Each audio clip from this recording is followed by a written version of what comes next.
기도하겠습니다. 하나님 감사합니다. 이 시간에도 하나님께서 성령으로 역사해 주셔서 이 성경의 말씀이 이렇게 오묘한 뜻을 갖고 있구나 하는 것을 발견함으로 마치 꿀을 먹는 것처럼 이런 성경 속에서 영적으로 달콤한 맛을 취할 수 있는 그런 은혜를 베풀어 주옵소서. 부족한 점 깨닫게 하여 주셔서 잘 전달하게 하시고 또한 성도들도 이 말씀을 잘 이해할 수 있도록 도와 주시옵소서. 예수님의 이름으로 기도하옵나이다. 아멘. 이번 시간에도 전번 시간에 이어서 예수님과 신약의 종들이 말씀하신 예표와 모형과 비유의 그 뜻에 대해서 살펴보기로 하겠습니다. 그래서 오늘은 전 시간에 신약 사도들의 해석, 아담 언약에 대해서, 아담 시대, 노아 시대 그 언약에 대해서 해석한 것을 오늘 살펴봤는데, 이어서 아브라함 시대에 일어났던 일을 어떻게 해석하는지 살펴보기로 하겠습니다.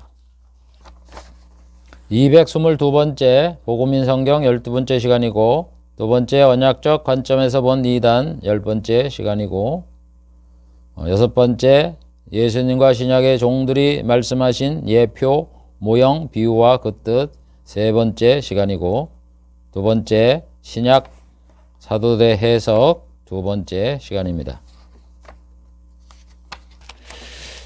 사도들, 신약의 이 모든 분들은 아브라함 시대에 일어났던 그 일들, 또 하나님이 아브라함에게 하셨던 그런 말씀들을 전부 천국의 복이다, 모형이다, 이렇게 말씀을 하셨습니다.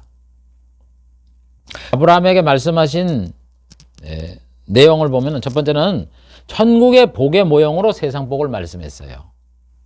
창세기 읽어보면 하나님이 복을 주신다 그랬잖아요. 그래서 그 복을 이래 살펴보면 당시에 나타나는 거 보면 뭐 자녀 없는 데도 자녀를 주게 하고, 또 그 전쟁에 이기기 위해서 명예를 얻게 하고, 노후에도 복을 받고, 이런 모든 것이 복을 받았다, 이렇게 나와서 마치 하나님이 아브라함에게 약속한 복이 세상 복이다라고 생각할 수가 있는데 그게 아니다 이런 얘기예요. 신약의 성도들은 그렇게 얘기를 안 해요.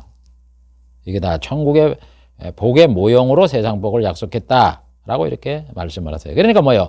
하나님은 천국에서 누릴 복을 설명하면서 그걸 이해시키기 위해서 구약시대에 세상 복으로 말씀을 한 거예요. 무슨 얘기냐면은, 여러분, 천국에 들어 누리는 이 복이 영생복인데, 우리가 이 영생복을 똑바로 이해를 해야 세상 복을 이해가 되는 거예요. 영생복이다 그러면 여러분, 우리가 대개 보면은 그냥 표면상으로 그냥 천국에서 죽지 않고 영생을 누리는 것만 영생복이다, 이렇게 얘기를 해요. 이해를 해요. 그래서 심지어는 뭐 천국 가면 뭐 예배밖에 더 드리냐 이래요. 그러니까 우리 지상에 있을 때도 이 예배 드리는데 굉장히 신경 쓰고 뭐 좀 재미도 없고 이해도 안 되고 막 이러야 되는데, 천국에서 영원토록 그냥 지루하게 예배만 드리냐 이러니까 천국 가도 별로 흥미도 없는 거야. 천국 이해를 잘못하니까. 재밌는 게 재밌는 천국을 맛을 봐야 천국을 알지. 음식도 뭐 맛을 보면은 몰랐다가 맛있으면 진짜 맛있다 그래서 자꾸 먹잖아요. 천국도 맛을 봐야 아는데, 천국 뭐 보면 예배 드리는 그건 뭐, 여러분 천국이 예배만 드리는 줄 아세요? 그러니까 영생복을 몰라 그래. 이 영생복이라는 거는 이 육적 복과 세상이 육신이잖아요. 그 다음에 영혼의 복이 합해서 이 누리는 게 영생복이에요. 우리가 육신이 있잖아요. 이 육신이 천국에 가잖아요. 죽었다 부활해서 천국에 들어가니까 우리 육신도 천국에 들어가는 거고, 또 우리 영 속에 있는 우리의 육체 안에 거하시는 이 영혼도 같이 천국에 들어가잖아요. 이 둘이 육적인 복과 영혼의 복이 어우러진 게 영생복인 거야. 무슨 얘기냐? 우리가 이 세상에 살 때 복을 뭐라 그래요? 우리 육신만 있으니까 자녀 있고 뭐 부족함이 없이 살아가고 마음껏 하고 싶은 거 다 살아가고 뭐 이러는 거잖아. 그 다음에 안 죽고 이러는 거. 그리고 우리의 마음에는 영원히 기쁨이 막 넘쳐나고 정의가 살아있고 공의가 살아있고 사람이 정직하고 정말 열심히 일하고 수고하는 사람이 잘 되고 이런 거를 바라보는 마음이 다 있잖아요. 그러면서 영혼의 복, 안 죽어야 돼. 그게 합해 있는 게 이 세상 복 아니야. 그걸 천국에 가면 다 누린다고. 여러분 세상 복 다르고 저 영생의 복 다른 게 아니에요. 우리는 안 죽으려고 여러분 우리가 안 죽으려고 음식을 먹잖아. 천국에는 영원히 사니까 안 먹어도 돼. 그렇다고 여러분 천국에서 먹는 게 없는지 아세요? 먹어요. 근데 그 먹는 거는 목숨을 유지하기 위해서 먹는 게 아니라고. 즐거움으로 먹는다고 그냥 기쁘게. 예수님 잔치를 베풀어 준다 그러는데 안 먹긴 왜 안 먹어요? 그러니까 천국에 가도 다 먹고 뭐 다 해요. 여기에서 즐거운 거라는 건 다 한다고. 그러니까 희락이라는 거예요. 천국을 기쁨에 넘치는 이런 사람을 다 한단 말이에요. 성경에 교제도 있고 말이죠. 다 한단 말이에요. 그러니까 쉽게 얘기해서 여러분들 천국을 뭐라고 세상에서 쉽게 얘기하냐면은 아주 돈 많은 돈 걱정 없는 이 부자, 뭐 권세자든 이 부자들 왕과 같은 이 세상의 왕과 같은 그런 생활을 누리는 것보다 더 좋은 것이 천국이다. 이렇게 생각을 하시고 이해를 하고 천국을 바라보시라고. 왜 더 좋다 그러느냐? 이 사람들 그래도 이 세상에도 병 걸리죠? 고통당하죠? 이런 건 없잖아. 이 사람들이. 그래도 벗어나요? 병도 안 당하고 고통도 안 당하고 자식들이 뭐 죽기도 하고 뭐 사고 나서 뭐 하게 되는 이런 아픔도 있고 이런 거 없어 천국에는. 그러니까 천국이 더 좋은 거지. 그러니까 천국에 우리가 영생복락이다 그러면 이 세상에 아주 왕들 권세와 부귀와 영문관과 이런 것들을 갖고 있는 왕보다도 더 좋은 육신적인 삶을 이루는 것이 영생복이다. 그러면서도 이 사람들이 느끼는 병에서도 벗어나고 죽음에서도 벗어나고 고통에서도 벗어나고 눈물을 성경에서 오직하면 눈물 흘릴 일이 없다 그러잖아요. 이 눈물에도 벗어나는 것이 영생복인 거예요. 그러니까 당연히 요 안에 육신복이 포함되어 있는 거예요. 그래서 하나님께서는 영생복을 설명하면서 이 세상에 육신복을 복을 준다 그러면서 아브라함에게 육신의 복을 준 거예요. 자녀가 없는 거하고 있는 거하고 어느 게 복이에요? 있죠. 그러니까 이삭 준 거예요. 응? 자녀가. 또 남의 난 자식보다도 양자보다도 친자가 더 나았잖아. 친자를 준 거라고 이삭을. 그 다음에 또 가난한 게 좋아요? 부자가 좋아요? 그래서 하나님 부자가 돼서 복을 주잖아요. 응? 그 다음에 명예가 없는 것이 좋아요? 명예가 있는 게 좋아요? 명예가 있는 게 낫잖아요. 남 알아주니까. 저는 뭐 목회를 못 해갖고 목사라는 얘기를 잘 못 들어요. 성도로부터. 그래서 저는 내가 목회를 못하니까 성도가 없어갖고 나를 목사로 알아주는 사람이 별로 없구나. 뭐 아저씨 뭐 이러시는 소리 하니까 그 내가 목회를 못하니까 어쩔 수 없는 거지. 그러니까 못 알아주는 것보다 아는 게 더 좋아. 내가 그걸 바라고 뭐 이러는 건 아닌데 내가 이래 보니까 좋더라고. 아는 게 더 좋아. 어디 가다 목사님 이러면 나를 어떻게 목사님이 아셨어요? 뭐 이런 식으로 물어보고 반갑잖아요. 왜 그런 게 낫다 이거지. 명예가 낫다 이런 얘기예요. 없는 것보다. 그래서 하나님이 아브라함에 복을 준다 하면서 천국 복의 맛보기를 주는 거예요. 그게 성경에 나타난 거야. 근데 이제 그거를 갖다 하나님은 영생복의 맛보기로 육신복을 성경에 기록을 해놨는데 이걸 가지고 이제 신약에서는 천국 복의 모형이다. 그래서 천국 복을 생각하게 했는데 그걸 모르는 사람들이 그냥 육신복으로만 고정을 시켜갖고 하나님을 믿으면 자녀 없는 사람이 자녀 낳고 뭐 가난한 사람이 부자가 되고 뭐 명예를 얻게 되고 뭐 머리가 되게 한다 뭐 이런 식으로 얘기를 하는데 그거는 정확하게 몰라서 그러는 거예요. 그래서 천국복의 모형이라고 이렇게 말을 하는 거라고.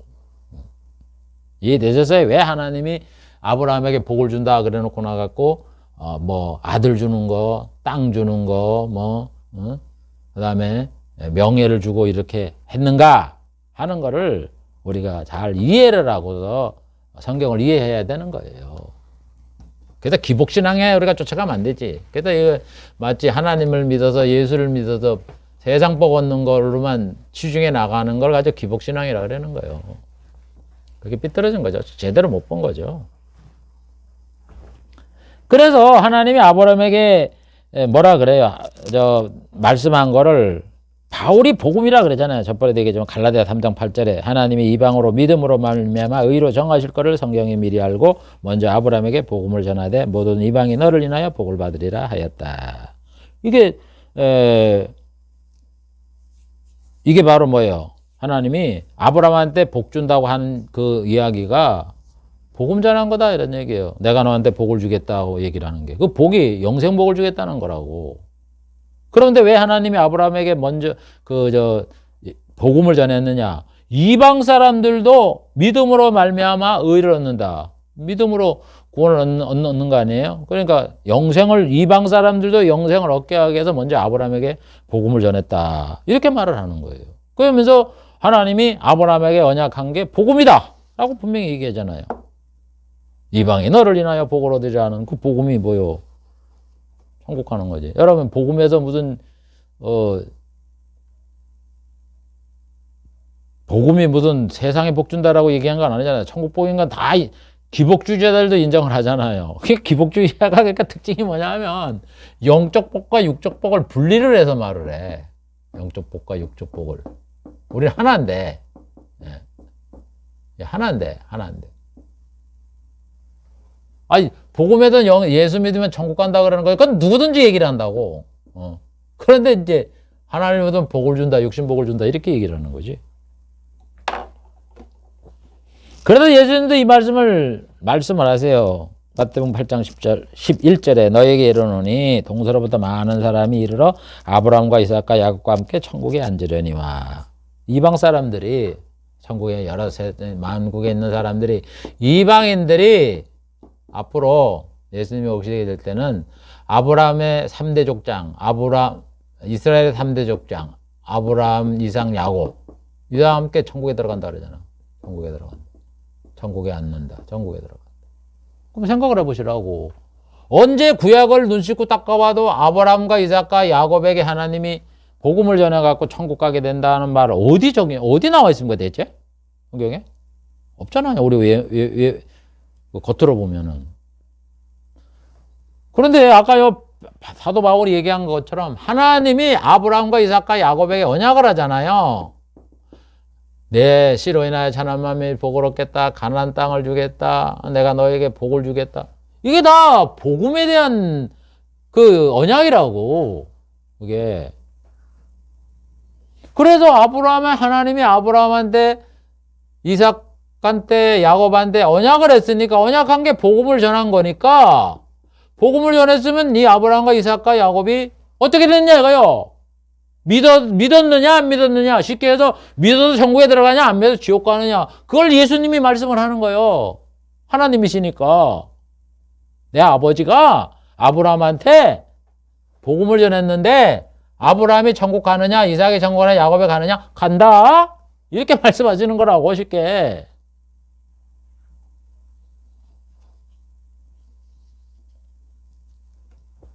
그래서 아브라함에게 하나님이 복 얘기가 나오는 게 천국복인 거예요. 천국복. 본질은 천국복이고 하나님의 주신 그 실제적인 아브라함에게 준 거는 천국복의 맛복이에요.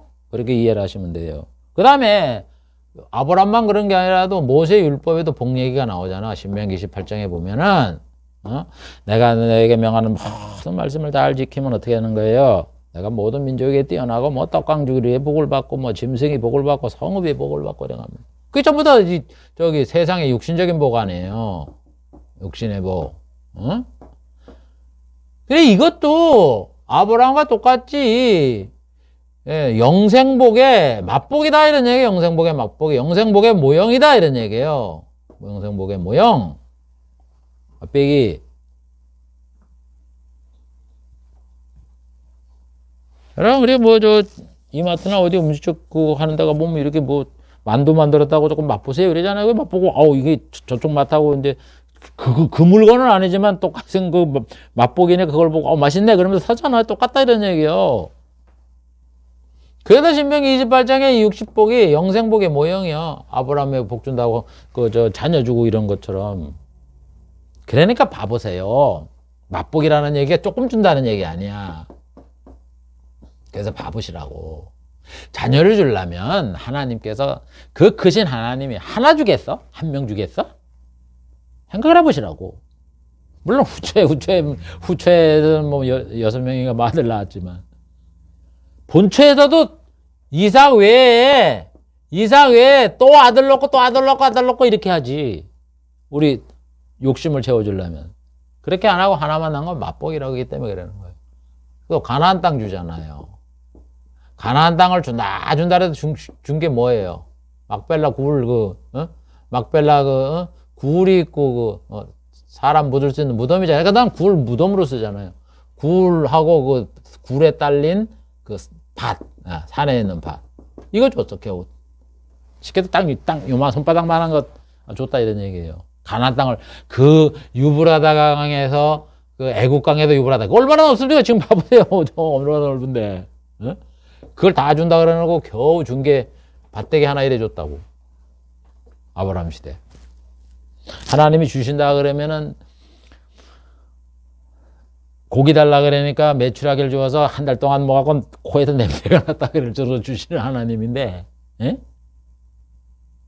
여러분 하나님 비를 주면은 태풍이 몰려가면 진짜 사람이 죽고 논밭이 떠나가고 물에 잠기고 이렇게 하나님이 비를 주시는 하나님인데 겨우 가나안 땅 큰 넓은 땅 준다 그러고 쬐만한데 별로 쓸모도 없는 동굴 딸린 밭 그걸 하나님이 주시고서 복 줬다고 그런다고?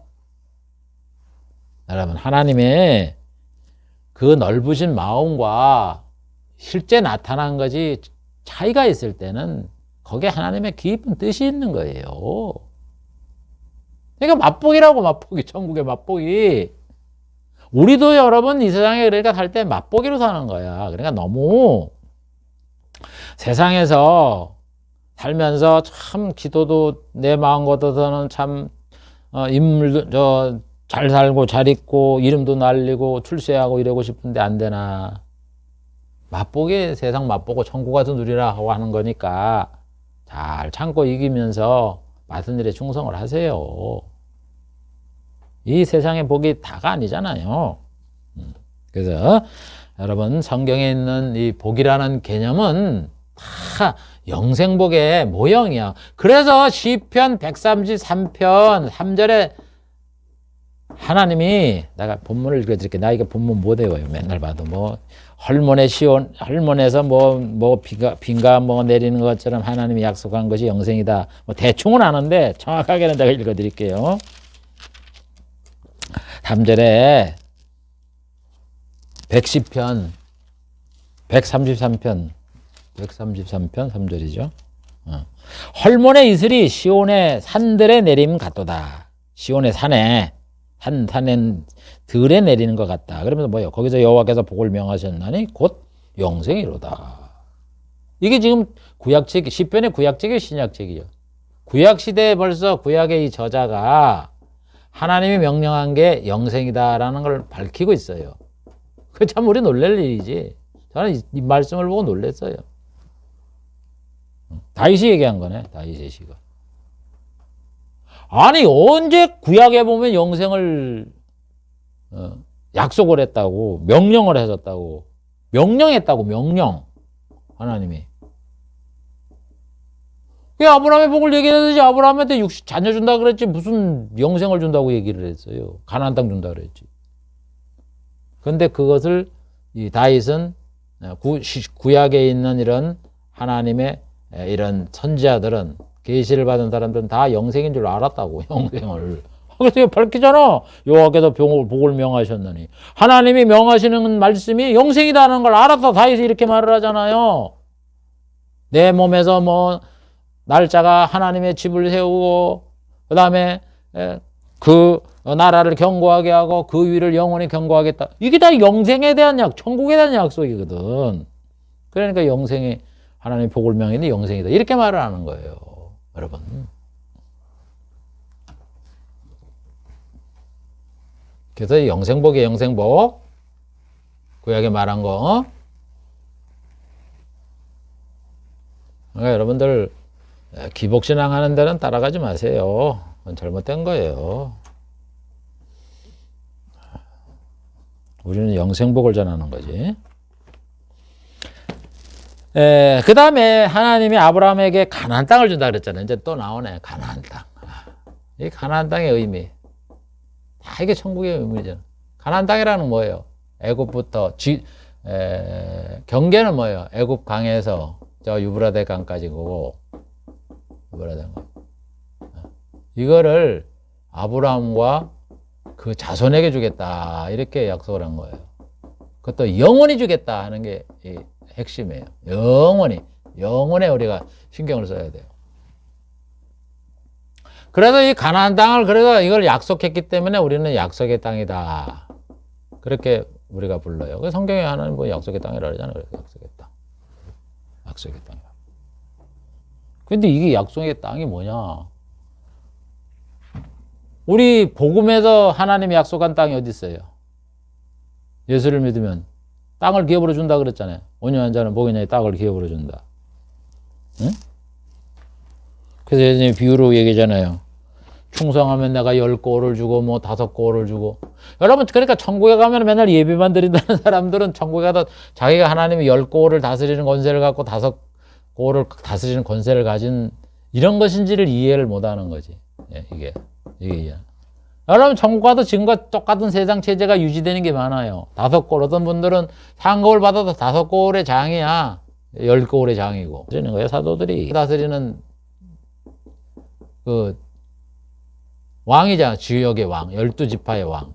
여러분 그래도 천국에 가면은 뭐 예수님이 왕이 되고 그냥 이 세상은 뭐 예수님이 다스리고 왕제도 무슨 요즘 말하면 뭐 행정부 그런 뭐 지방자치단체 장이나 뭐 이런 게 없는지 아세요? 천국에 다 있어요. 그래서 천국에 가면 만왕의 왕은 예수님이고 만왕의 왕은 예수님이고 그 밑에 왕이 있단 말이에요. 각 나라별로 왕이 있단 말이에요. 그래서 너희들이 왕노로 타리로다라는 거예요. 저 신앙생활 잘하면 왕이 있고 왕 밑에 또 각 지을이 있으니까 10골, 5골 다스리는 권세가 있다고 군수가 있고 이렇게 도가 우리나라 행정 편제가 이렇게 돼 있듯이 천국에 가도 똑같이 다 돼 있다고요, 여러분. 그러나 다스리는 방법은 여기하고 다르지. 의를 위한 통치고 공평한 통치고. 천국에도 할 일이 얼마나 성경에 보면 많고 먹을 것도 많고 뭐 할 일도 많고 재미도 많고 이러는데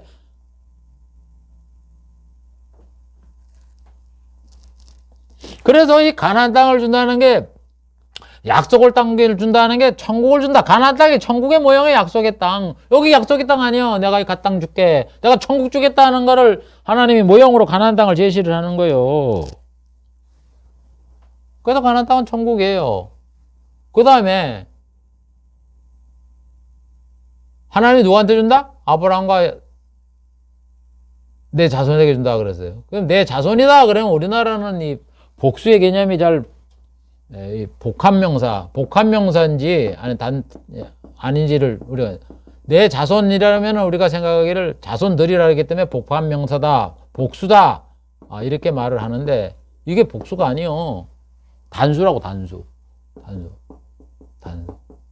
아유 목사님 무슨 소리예요? 지금 아브라함 약속의 땅에 일부에 그 이스라엘 사람들이 살고 있잖아요. 아이 그게 잘 알죠.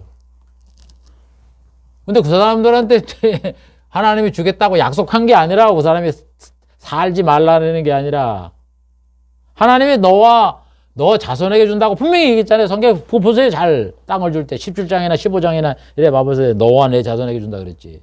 그럼 그 자손이 누구냐 이거요.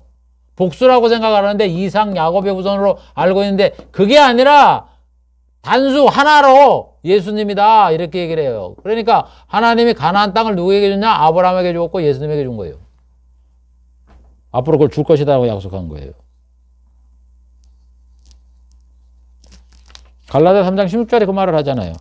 이 약속들은 하나님이 아브라함에게 약속한 걸로요. 땅 준다 뭐 이렇게 하는 거. 아브라함과 그 자손에게 말씀하신 것인데요. 그 자손 나오잖아요. 그 자손이 뭐냐? 여럿이 아니다. 후손들이 아니라 오직 하나를 가리켜 내 자손이라 했으니 곧 그리스도라. 보세요. 하나님이 아브라함에게 너와 너의 자손에게 가나안 땅을 영원히 준다 할 때 그 자손은 예수님에게 주겠다고 하나님이 약속한 거예요. 예수님이. 그러니까 가나안 땅 소유가 앞으로 예수님의 소유가 되는 거예요. 그러면 예수님이 소유인데 예수님이 이 땅에 초림했을 때 가나안 땅에 예수님이 다스렸어요? 예수님의 소유라 그러면서 안 다스렸잖아. 그걸 우리가 성경적으로 이해를 할 줄 알아야 돼요. 무슨 가나안 땅을 줘주기는,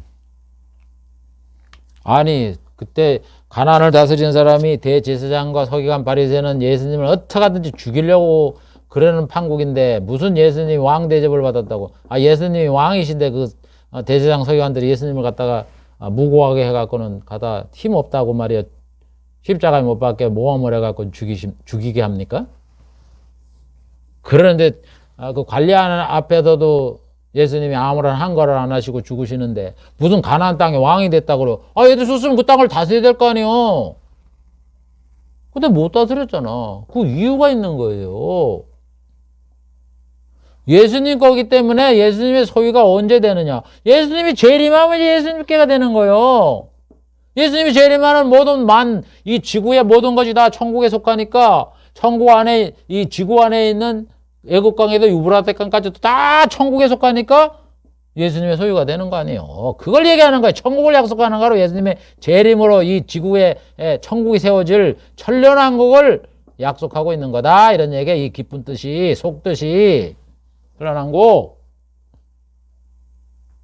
그래서 예수님이 재림할 때를 뭐라 그래요? 누가복음 22장 29절. 내 아버지께서 나라를 내게 맡기신 것 같이 나도 너에게 맡겨. 너희로 내 나라에 있어 내 상에서 먹고 마시며 보좌에 앉아 12지파를 다스린다. 그러시면서도 마태복음 25장에 예수님이 천사들과 함께 올 때 자기 영광의 보좌에 앉는다. 이 보좌가 뭐예요? 왕이 아니야, 왕이. 영광의 보좌. 보좌에 앉는 사람이 왕이니까 보좌에 앉지. 나라가 있고 국민이 있고 다스릴 영토가 있으니까 보좌에 앉는다 그래지. 다스릴 영토도 없고 아무것도 없는데 보좌에 앉는다 그래요? 의자에 앉는다 그래지. 그래서 예수님이 이 지구에 땅에 오시니까 거기 있는 지구에 지금까지 있던 사람들을 심판해서 천국 지옥으로 보내고, 천국에 간 사람들을 예수님이 이제 보좌 앞에서 다스리는데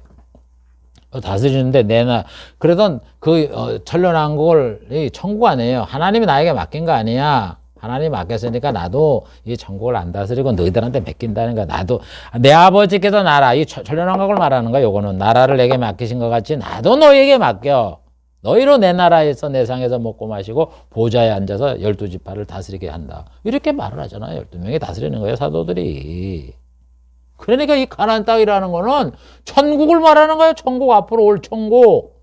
현재는 인간이 다스림으로 있던 이 유브라데 강가부터 이 애국강을 이제는 하나님이 나라가 되어, 사도 요한의 말에 의하면 세상 나라가 주와 그리스도의 나라가 된다고 하신 말씀처럼 이 지구가 주님의 나라가 될 때, 천년왕국이 됐을 때에 예수님의 소유로 가는 것이고, 또 예수님이 소유가 되면서 그 소유를 예수님이 직접 통치하는 게 아니라 유브라데 강부터 그 애국강에 있는 이 지역을 이스라엘 사람들이 거기에 거주를 해서 이스라엘 12지파가 다스리니까 아브라함의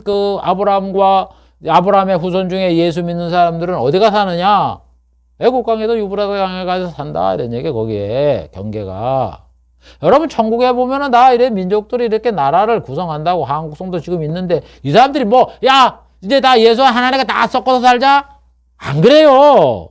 안 그래요. 여기 이걸 보면은 지금도 이렇게 한국 나라 중국 사람 주로 이래 많이 살면서 또 필요에 따라서 한국 사람이면 미국에 이민을 가고 다른 나라도 가고 이런 형태가 유지되시지. 천국도 기본 이 편제상으로는 이 세상하고 별반 차이가 없죠. 그냥 한국에는 한국 사람의 성도들이 살고 이렇게 하는 거지.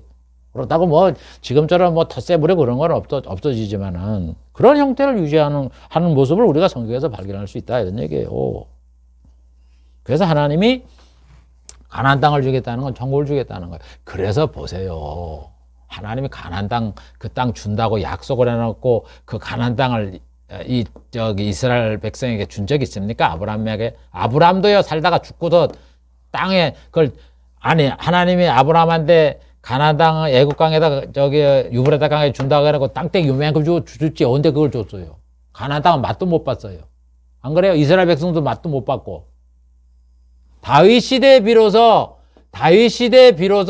군사적으로 점령을 해서 식민지로 삼아갖고 조공을 바치게 해갖고 솔로몬 시대에 조공받은 이야기는 나오지만은 거기를 이스라엘 백성들이 다 살지 못하게 한 하나님의 이유가 뭐냐?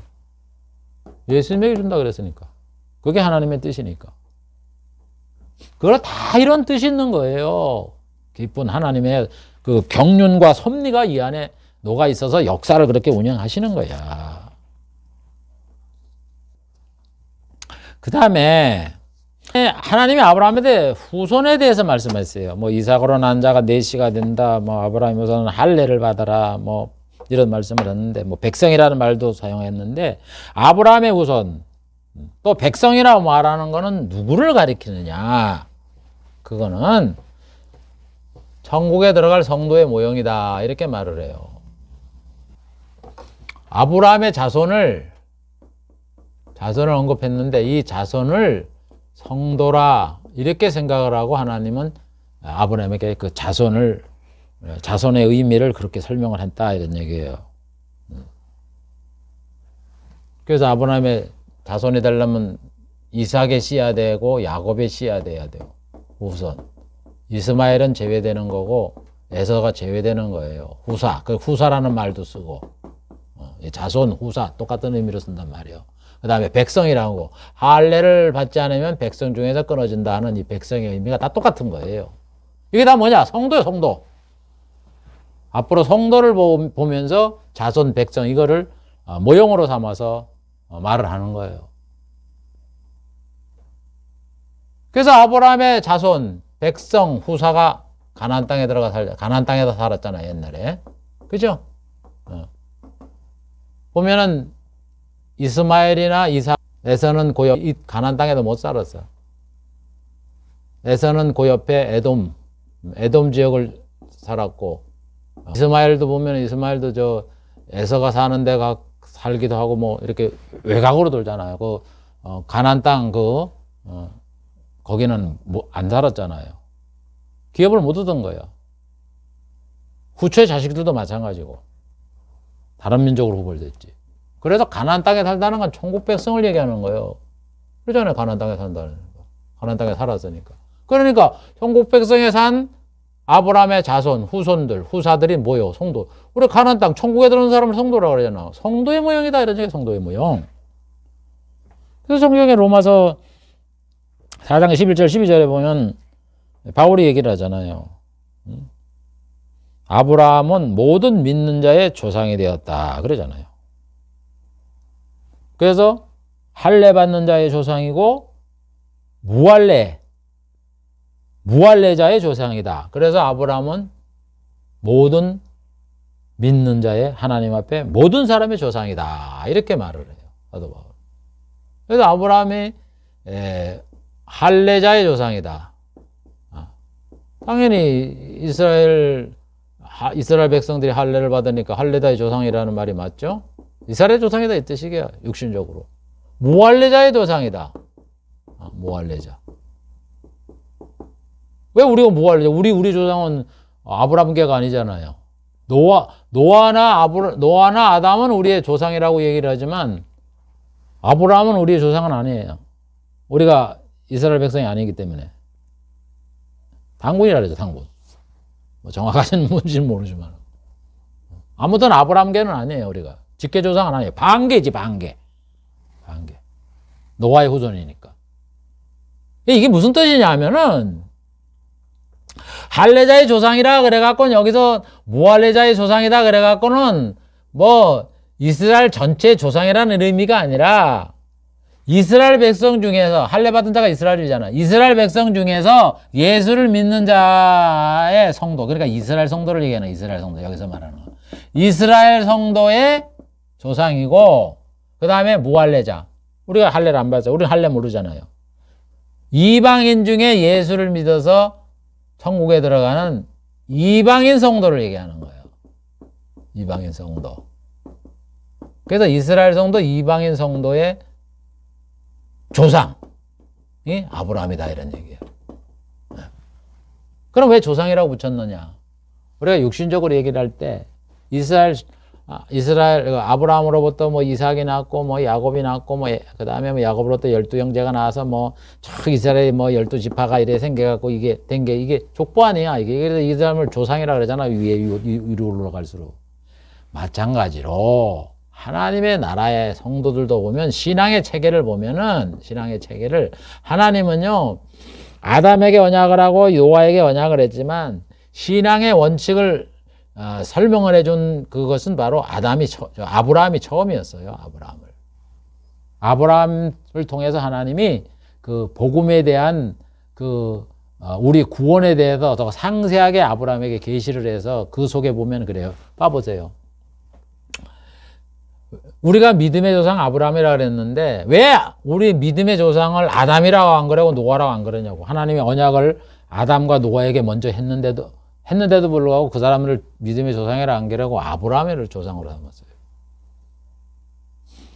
아담과 노아는 하나님이 명령한 것만 기록을 해놨지 아담이나 노아의 그 속에 이 신앙의 면들이 거기에 밝혀지지 않았어요. 무슨 얘기냐면은 아브라함이 하나님을 믿으니까 의로 여겼다. 이 믿음을 거기에서 성경에 말을 해요. 아브라함의 믿음. 여러분, 아담 이야기에 아담이 믿었다 이런 말은 안 나와요. 눈짓고 닦아봐도. 노아에 대한 이야기보다 노아는 의롭고 경건한 자라 그랬지 뭐 믿음이 어쩌다 뭐 이런 얘기가 안 나와요. 거기에. 성경에. 기록을 안 했다 이런 얘기예요. 여러분 기록을 안 한 것도 하나님의 깊은 의미가 있는 거예요.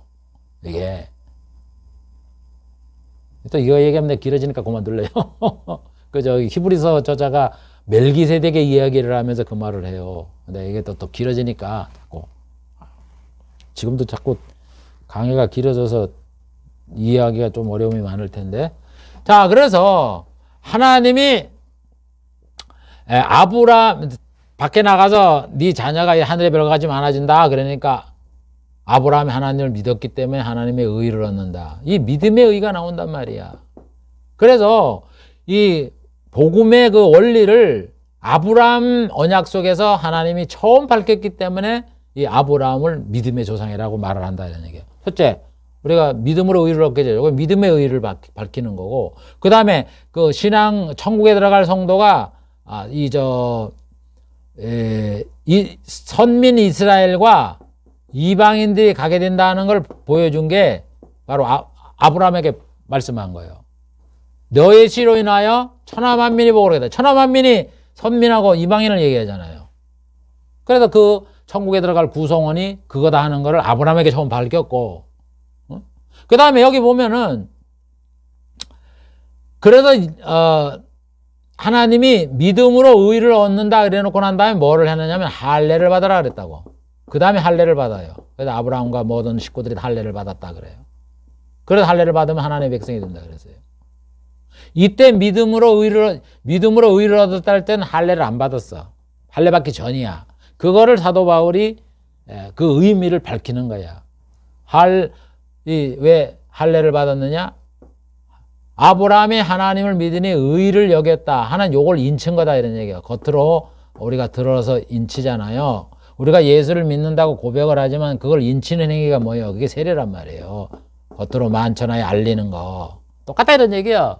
하나님을 믿었기 때문에 의를 얻었는데 그걸 인치는 행위. 그래서 할례를 받으라 그랬다. 이렇게 설명을 하면서 그러면서 할례를 받은 자는 이스라엘 백성들이 예수를 믿으면 구원을 얻는 거고, 할례 받기 전에 우리와 같이 할례를 안 받은 우리들도 예수를 믿으면 의를 얻잖아요. 그러니까 이방인들도 구원 얻고 이스라엘 백성들도 예수를 믿으면 구원 얻는다는 이런 그 천국의 구성원을 여기에 말씀을 했다 이런 얘기예요. 처음 밝힌 거예요. 그렇기 때문에 이 믿음의 조상이라는 거고, 그러면서 그 수가 하늘의 별과 같이 많아지겠다 하는 거는 성도의 수가 하늘의 별과 같이 많아지겠다 하는 그런 얘기다, 이런 얘기예요. 그래서 로마서 4장 18절에 그러잖아요. 아브라함이 바랄 수 없는 중에 바라고 믿었으니 이는 내 손이 이와 같으리라는 말씀대로 많은 민족의 조상되게 하려. 많은 민족의 조상이다. 여기도 많은 민족이 여러분 그냥 문자적으로 아브라함의 후손 중에 여러 민족이 생겼다. 그건 물리적인 거고, 하나님의 뜻은 많은 민족.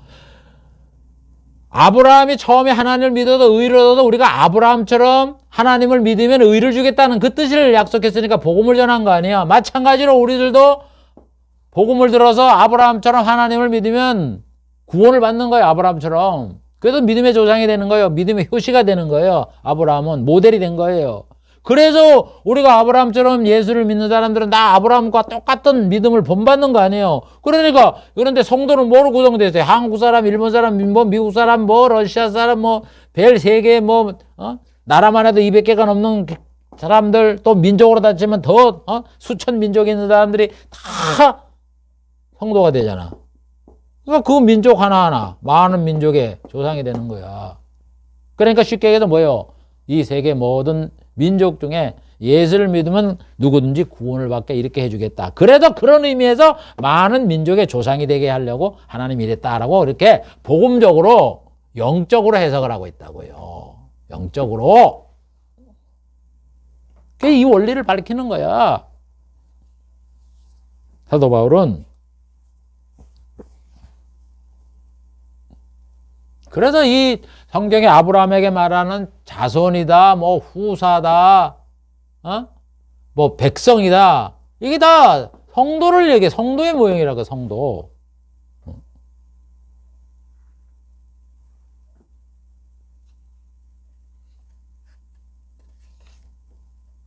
이 위에도 많아요. 새 언약을 세운다. 그 다음에 또 너 후손에 왕이 나타난다. 나라가 많이 생긴다. 뭐 이런 등등이 다 복음의 얘기야. 이건 다른 데 내가 강의한 데가 있어도 내가 안 할게요. 지금 왜냐하면 이단을 밝히기 위해서 이렇게 하는 건데 또 반복을 하면 그러니까 한번 그걸 찾아보셔요. 그러면 있어요. 예. 그 다음에 이제 이삭과 야곱. 아브라함의 시대에 대한 이야기가 끝나고 성경을 보면 이제 이삭과 야곱에 대한 이야기가 나오잖아요. 그것도 하나님의 깊은 복음의 뜻을 담겨놓고 하나님이 만들었다 이런 얘기예요. 그래서 아까 얘기한 것처럼 이제 우선 제일 좋은 게 이제 이삭의 탄생이 나오는 거지. 이삭의 탄생은 이거요. 인간으로 태어나게 불가능한 그 어머니가 생식 능력을 잃어버리는데도 불구하고 하나님이 약속으로 준 아들 이삭. 이게 하나님의 깊은 뜻이 있다 이런 얘기예요. 그게 바로 뭐예요? 하나님이 이 땅에 구주를 보내주겠다, 주내주겠다. 아기를 태어났다. 남자가 태어났는데 그가 하나님이요. 왕이고 평강의 왕이다. 그 약속한 자. 시편 2편에 보면은 너는 내 아들이라 오늘날 내가 너를 낳았다. 이런 약속, 아들을 주겠다고 약속한 그분이 바로 예수님이다 하는 걸 우리에게 모형적으로 보여주는 거고. 이게 불가능하잖아요. 어떻게 생식 능력이 없는 경수가 끊어진 할머니가 애를 낳을 수가 있냐고. 어떻게 남자가 없이 동정녀 마리아가 애를 낳냐고. 그걸 보여주는 게 이삭 탄생이에요. 깊은 뜻이 있는 거예요. 그 다음에 남자잖아, 남자. 남자. 이삭이 남자잖아. 예수님이 남자잖아요. 그래서 6월절에 어린 양에 양이나 염소를 암컷을 잡아서 하라 그래요? 수컷을 잡으라 그래요? 다 이유가 있는 거예요. 수컷이요. 암컷 아니에요. 왜? 예수님은 여자요? 수컷만 잡으라 그러는 거라고.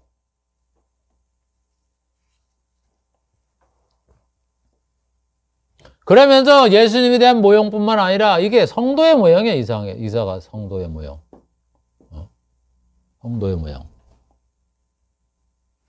바울이 얘기하잖아요. 너희는 이삭과 같이 약속의 자녀다. 이삭과 같이 약속의 자녀다. 이게 성경 구절이 있는데 제가 지금 정확하게 못 찾겠어요. 이삭의 자녀. 너희는 약속의 자녀다. 이삭의 자녀. 이삭과 같은 약속의 자녀다. 이걸 또 성도에게도, 예수님에게도 이삭의 모형이 있지만 성도에게도 이삭이 성도의 모형이기도 된다, 이런 얘기. 그러니까 여러 가지 다양한 것이 여기 함께 숨어 있는 거예요. 여러분, 이삭은 여러분 하나님의 약속으로 태어났잖아요. 애를 못 낳는데 주겠다고 약속을 해도 하나님이 주신 거예요. 그렇죠? 이스마엘은 아브라함의 똑같은 후손이지만 하나님이 이스마엘 준다고 얘기한 적은 없어요. 자기 아내하고 상의해갖고 아내 말 듣고서 똥심을 해서 애를 낳은 거지. 약속의 자녀가 아니야. 우리가요, 우리 성도는 하나님의 약속을 믿는 자들이에요. 약속의 자녀라고. 하나님의 약속을 믿었기 때문에 하나님의 자녀로 삼은 거예요. 하나님의 약속의 자녀. 하나님의 약속이 뭐예요? 예수를 믿으면 죄를 용서해 천국에 영생을 주겠다. 그걸 믿어갖고 우리가 예수 믿잖아요. 그러니까 이삭의 자녀가 이삭이 약속으로 태어난 것처럼 너희 성도도 약속의 자녀이기 때문에 이삭과 같이 아브라함의 후손 되는 거고, 아브라함과 이삭과 야곱이 천국에 들어가는 것처럼 너희들도 천국에 들어간다. 그 말을 하는 거라고, 다 성도. 그래서 성도의 모형인 이삭이다. 약속의 자녀인 이삭이다, 이런 얘기예요. 그걸 보여주는 거예요. 약속의 자녀, 이삭의. 성도는 그래도 하나님의 약속을 믿는 자예요. 이게 야곱에서는 선택으로 나와요. 선택. 이 의미가 선택으로 나오는 거예요. 야곱에서는. 보세요. 이삭과 리브가가 결혼을 해갖고 쌍태를 배웠잖아. 뱃속에서부터 둘이 싸우잖아요. 그래 막 발차고 뭐 그랬는데 하나님이 계시를 하잖아요. 큰 자가 어린 자를 섬긴다. 큰 자가 뭐 먼저 난 자, 에서가 야곱을 섬긴다, 이런 얘기예요. 그래서 아브라함과 이삭의 유업, 그거를 누가 물려받았어요? 그걸 장자권이라 그러잖아. 장자권을 누가 받았어요? 동생인 야곱이 받았잖아. 응? 그것도 이 야곱이 눈이 어두워서 이삭이 눈이 어두워갖고 축복을 해줬잖아요. 알면서 축복한 거예요, 그냥. 그 상황을 보면은. 알면서도. 그 의심하는 장면이 나오잖아요, 이삭이. 그러면서 한 거예요. 하나님의 뜻이니까.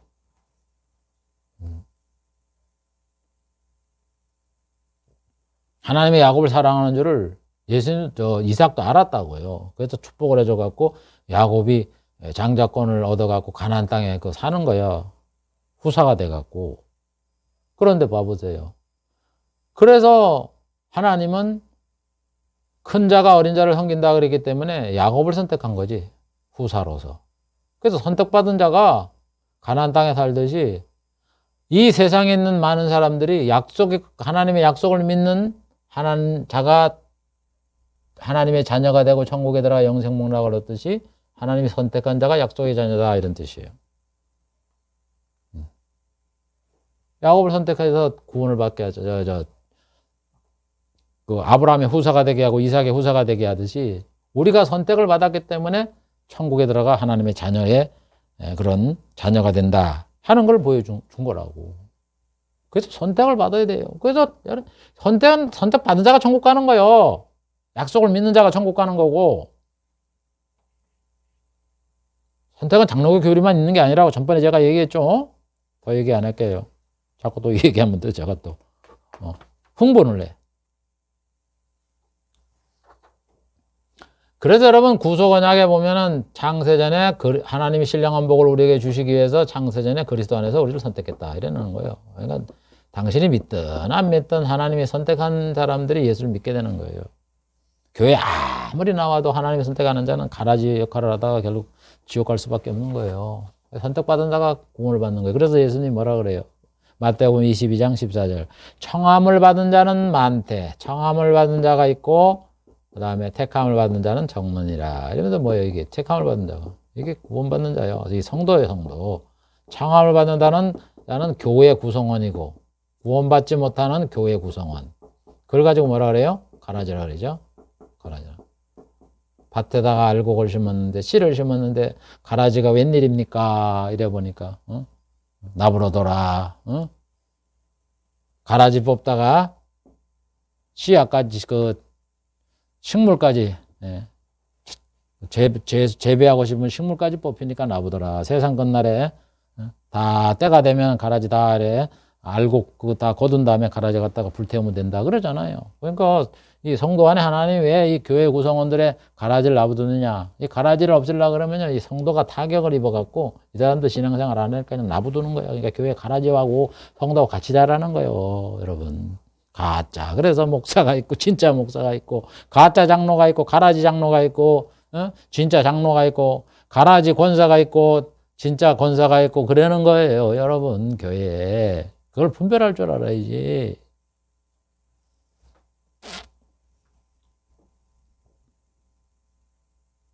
그래서 청함을 받은 자. 교회 와서 앉아있잖아요. 교회 앉아있잖아. 천국의 이 장소에, 천국 들어가는 이 잔치에 참석을 한다고. 근데 택함을 받아야 되죠, 택함을. 택함을 받은 자의 수가 생명책의 이름을, 이 택함을 받은 자를 생명책의 이름에다 기록을 해놓은 거예요, 여러분, 생명책에. 왜 성경에 얘기를 하는데 그러죠? 생명책의 이름이 기록되어 있잖아요. 그거 명부에 기록이 안 돼 있으면 죄송스럽지만 안 되는 거예요. 그래서 이삭과 야곱의 시대에서 하나님을 자녀가 못 낳는 가운데 이삭을 낳게 한 거, 또 야곱의 쌍태를 베개해서 동생인 야곱이 장자권을 얻게 되는 이런 모든 것들이 다 인간 구원과 관련되어 있는 거다 하는 걸 그렇게 이 사도들은 해석을 하는 겁니다. 신약의 이 저자들과. 자, 시간이 됐기 때문에 여기까지 하고 마치겠습니다. 그래도 오늘 사도들이 말씀한 아브라함과 이삭과 야곱 시대 여기에 일어나던 일들을 몇 가지만 다 하면 많아요. 그러니까 적절하게 이렇게 했으니까 그 구약의 이런 일들, 만물과 인물과 모든 이런 사람이 태어나고 뭐 무슨 걸 직분을 맡기고 하는 이런 모든 것 자체도 다 이런 복음의 모형이다 하는 것을 잘 기억을 해 주시길 바랍니다. 기도하겠습니다. 하나님 감사합니다. 오늘도 하나님의 이런 깊은 행하시는 이런 일들에 깊은 복음의 뜻이 담겨 있다는 것을 살펴보았습니다. 이와 같이 복음이라는 것은 단순히 예수님이 이 땅에 오셔서 그냥 예수 믿으라고 말한 것에 그치지 아니하고 모든 천지 만물과 그 되어지는 일 하나하나 모든 것 속에 다 복음의 깊은 하나님의 뜻이 다 담겨져 있다는 것을 잘 알고 우리가 받은 이 복음이 그렇기 때문에 보물보다도 더 귀하다고 말하는 거고 또 귀중하다고 이렇게 말하는 것임을 명심해서 에서가 아버지 하나님 배고픔 때문에 장자권을 팔아 실언을 해서 결국은 그 말대로 결국 야곱에게 장자권이 넘어간 것처럼 우리가 믿음을 등한시해서 천국 가는 이런 일들에서 배척당하고 또 우리가 천국에 못 들어가는 그런 지혜롭지 못한 다소처녀가 되지 않도록 우리들이 경각심을 가지고 이 보물을 굳게 지키는 저희들이 되게 해 주시옵소서. 예수님의 이름으로 기도하옵나이다. 아멘.